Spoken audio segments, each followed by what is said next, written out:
இட்லி தோசைக்கு டேஸ்டியான கலப்பு சட்னி வந்து பண்ணலாம் வாங்க. ஒரு பேன்ல எண்ணெய் சூடு பண்ணிட்டு கடலைப்பருப்பு உளுந்தம் பருப்பு சேர்த்து நல்லா வந்து பொரிய விட்டுக்கப்புறம் அதுக்கப்புறம் பூண்டு பற்கள் வந்து சேர்த்துக்கோங்க. கூடவே கொஞ்சம் கருவேப்பிலை, அதுக்கப்புறம் வந்து காரத்துக்கேற்ப வரமிளகாய், அதுக்கப்புறம் பச்சை மிளகாய் ரெண்டுமே சேர்த்துட்டு அதுக்கப்புறம் வெங்காயம் வந்து சேர்த்துக்கலாம். நான் வந்து பெரிய வெங்காயம் தான் யூஸ் பண்ணிருக்கேன். நீங்க சின்ன வெங்காயம் கூட யூஸ் பண்ணலாம். அது கூடவே கொஞ்சம் வந்து பாத்தீங்கன்னா லைட்டா வதங்கினதுக்கு அப்புறம் தேங்காய் சில் வந்து கொஞ்சம் சேர்த்திருக்கேன். நீங்க துருவி கூட சேர்த்துக்கலாம்.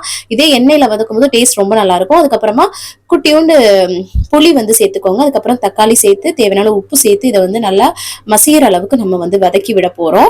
கடைசியா வந்து கொஞ்சம் கொத்தமல்லி தலை வந்து தூவிட்டோம்னு வச்சுக்கோங்களேன், நல்லா போட்டு அதையும் வந்து லைட்டா ஒரு வதக்குனா போதும். இது கூடவே நீங்க புதினா கூட சேர்க்கலாம். சரிங்களா? அவ்வளவுதான். இது அப்படியே கம்ப்ளீட்டா வதங்கினதுக்கு அப்புறம் ஆற வச்சுட்டு நம்ம வந்து அரைச்சு எடுத்துக்க போறோம். ரொம்ப சிம்பிள், ஆனா டேஸ்ட் அல்டிமேட்டா இருக்கும். நான் சொன்ன மாதிரியே தேங்காவை முன்னாடியே வதக்கி அரைச்சு பாருங்களேன், டேஸ்ட் ரொம்ப நல்லா இருக்கும். இட்லி தோசைக்கெல்லாம் அல்டிமேட்டா இருக்கும். இந்த மாதிரி ரெசிபிஸ்க்கு நம்ம சேனலை சப்ஸ்கிரைப் பண்ணி சப்போர்ட் பண்ணுங்க. பாய்.